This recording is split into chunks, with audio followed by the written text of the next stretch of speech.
There are planets in our galaxy that never see a sunrise. They don't orbit stars, they don't reflect light, and until very recently, astronomers couldn't even prove they existed.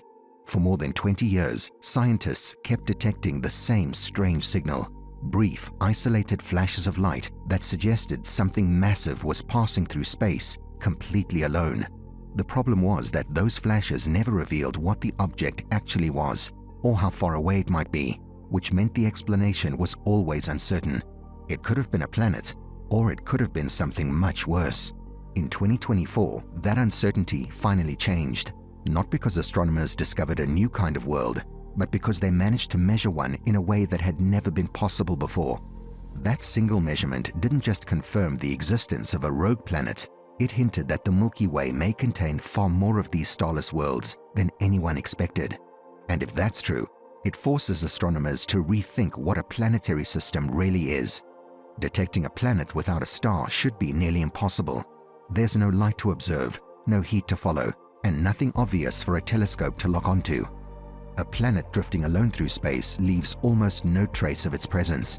So when these strange signals first appeared, many astronomers assumed they were statistical noise, rare coincidences that would fade away as more data was collected. But they didn't. The signals kept returning, always brief, always rare, and always gone before they could be examined in detail. Each time, astronomers ran into the same limitation. They could tell that something was bending the light of a distant star, but they couldn't determine what was responsible. From a single point of view, space can be misleading. A small object nearby can produce the same effect as a massive object far away. That ambiguity mattered. If these signals were planets, it meant entire worlds were being ejected from their solar systems as a routine part of planetary evolution. But if they weren't planets, then something else was moving through the galaxy unnoticed. For more than 20 years, there was no way to tell the difference. Not because the calculations were wrong, but because something fundamental was missing. At first, astronomers believed the missing piece was gravitational microlensing. When a massive object passes in front of a distant star, its gravity bends space-time itself, briefly magnifying the star's light.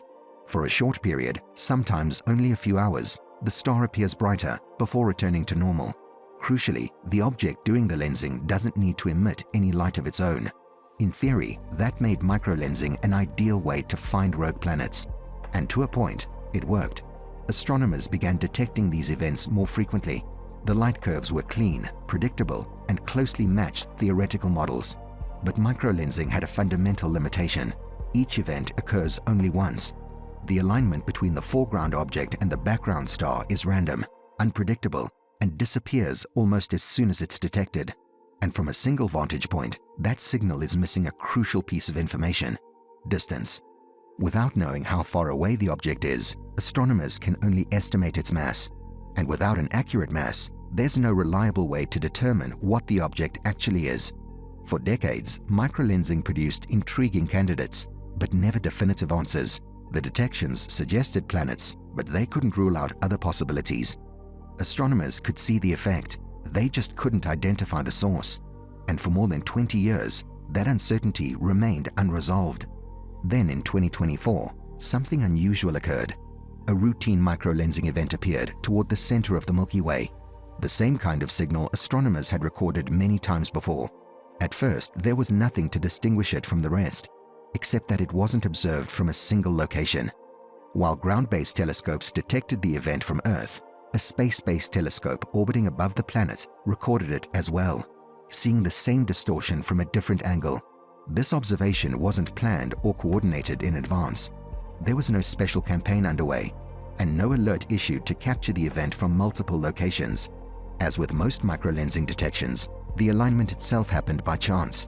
What made this event different was that it was recorded simultaneously from Earth and from space. That accidental overlap gave astronomers two independent views of the same signal, something microlensing observations had never provided before. And with two viewpoints, a new possibility emerged. If the signal looked slightly different from each location, then the difference itself could contain information that had always been missing. The question was whether that difference was large enough to measure. When the same microlensing event is observed from two different locations, the light behaves slightly differently. The peak arrives earlier in one place and later in another. The curve shifts, the timing changes, the effect is subtle, but within those differences is information astronomers had never been able to extract before. Distance. It's the same principle that gives human vision depth perception. With one eye closed, the world appears flat. With both open, space takes on shape and scale. For rogue planets, this provided the missing dimension. By comparing the signals recorded from Earth with those captured from orbit, astronomers were able to triangulate the object's position in three-dimensional space. By comparing the two observations, astronomers were able to determine the object's position with unprecedented accuracy. The calculations placed it nearly 10,000 light-years away, deep within the Milky Way. That distance removed the largest source of uncertainty in the data. And once it was removed, the microlensing signal could finally be interpreted correctly, because now, for the first time, the object's mass could be calculated directly. And that calculation would decide whether astronomers had been looking at a planet or something else entirely. Once the distance was established, astronomers were finally able to calculate the object's mass without relying on assumptions. The result placed it at approximately 70 times the mass of Earth. That measurement ruled out both a star and a failed star, placing the object firmly within the planetary mass range. This confirmed that the lensing object was a planet. However, identifying it as a planet immediately created a new problem.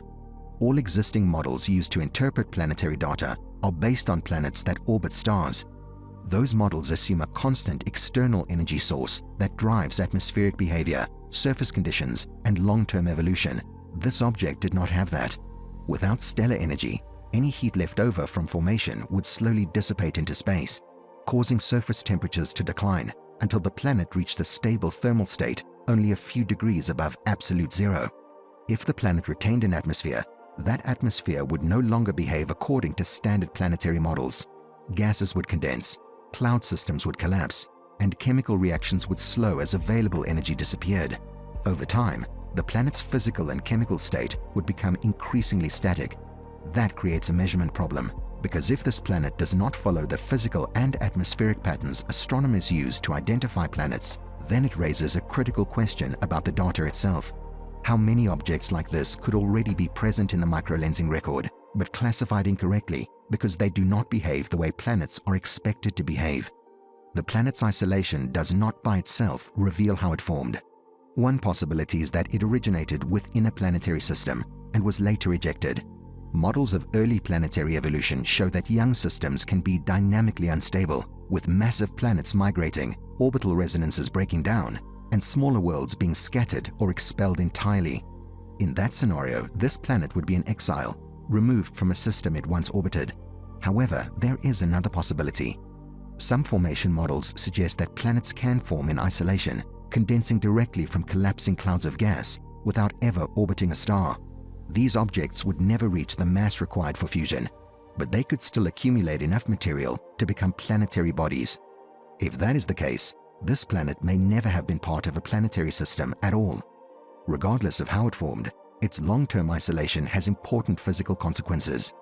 Without stellar radiation, many of the processes that normally alter a planet's surface and atmosphere slow dramatically.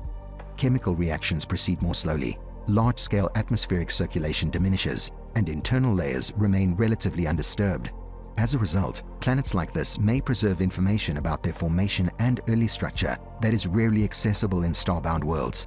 That creates a new problem for astronomers, because without knowing whether this planet formed in isolation or was ejected from a system, there is no way to determine which formation pathway is more common, and answering that requires something astronomers do not yet have: a way to measure how many of these objects exist and how their properties compare across a large population. For the first time, astronomers are preparing to study these worlds directly. A new generation of telescopes is being designed to monitor millions of stars simultaneously, transforming microlensing from a rare coincidence into a systematic survey. Rather than waiting for chance alignments, researchers will be observing continuously, tracking subtle distortions in starlight that indicate the presence of unseen planets passing in front of distant stars. As these surveys expand, scientists expect to detect hundreds of rogue planets, and eventually thousands. In some cases, they may be able to go further than detection alone. If a rogue planet is close enough or retains sufficient internal heat, future instruments may be able to measure its faint infrared emission, allowing astronomers to study its physical properties directly rather than infer them indirectly. This would provide access to planets that are not shaped by stellar radiation, orbital cycles, or long-term interaction with a host star. That shift has broader consequences. For most of the history of astronomy, planets have been studied as secondary objects, defined by the stars they orbit. Nearly every classification system, detection method, and theoretical model assumes that relationship. Rogue planets do not fit those assumptions. The planet confirmed in 2024 was not unusual because of its size or location. It was unusual because it was measured clearly enough to expose the limits of how planets are currently identified and categorized. That creates an open problem. If planetary science has been built around starbound systems, then objects that exist outside those systems may represent a population that has been systematically underestimated or misunderstood. And that raises a question that extends far beyond a single discovery.